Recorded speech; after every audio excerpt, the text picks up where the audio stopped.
السموم وإذ قال ربك للملائكة إني خالق بشرا من صلصال من حمأ مسنون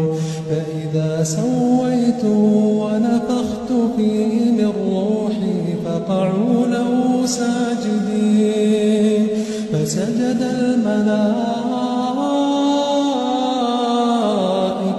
كلهم